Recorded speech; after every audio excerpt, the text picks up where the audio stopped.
He took off his shirt in front of the prison boss. Then, with some effort, he pulled down his pants. Since he wasn't wearing any underwear, he was immediately mocked by the boss, Mala Madre. Mala casually gave him a nickname, Underwear Kid. After a few jokes, he was told to put his clothes back on. Mala always paid extra attention to new inmates, but none of them realized how intense the next events were going to be. A few hours earlier, Underwear Kid, guided by 2 guards, was starting to get familiar with the prison. In reality, he wasn't a real criminal, but a newly hired guard named Juan. At that time, Mala was in a restricted area during outdoor time. Soon, it was time for the guards to take him back. But just as the handcuffs were being put on, a loud bang suddenly echoed. When the guards turned to check, Mala spat a key out of his mouth. The guard who went in to investigate found nothing unusual and quickly left to continue watching Mala. But as soon as he turned his back, Mala grabbed him by the throat. The loud bang had been caused by a hole smashing through the ceiling in the corridor, and falling debris struck Juan. Not only was he bleeding from the impact, he also briefly lost consciousness. The 2 guards, thinking nothing more of it, hurriedly carried him to cell 211 because it was temporarily empty. They planned to let him rest there first, then send someone to get a doctor. But less than 2 minutes later, another guard came running back in a panic.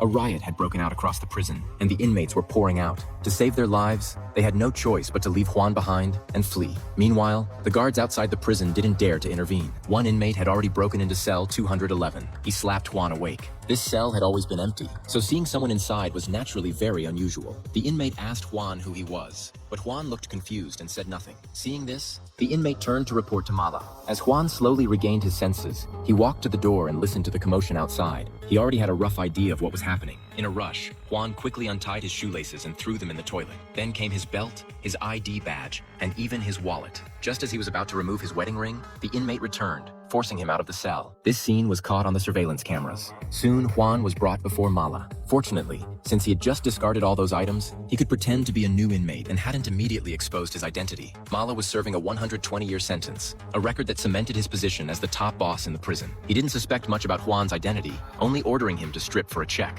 After confirming everything was fine, Mala ordered his men to destroy the surveillance cameras. Juan got dressed again and followed Mala into the main hall. He suggested keeping one camera active, which made Mala frown slightly. Juan quickly explained, keeping one camera allows them to show the outside world what's happening and facilitates negotiations. When not in use, it can simply be covered with a cloth. Mala thought it made sense and immediately agreed. Juan took the opportunity to climb up and cover the camera. The people in the monitoring room, seeing this, finally breathed a temporary sigh of relief. It was clear that Juan was signaling through this method. He was safe for the moment, blending in as an inmate. As long as his identity wasn't revealed, he wouldn't be in immediate danger. But things didn't go that smoothly. Mala then took Juan to the bathroom, where the guard who had been watching Mala earlier was locked up. This guard often bullied Mala's subordinates, so Mala had intentionally left him there.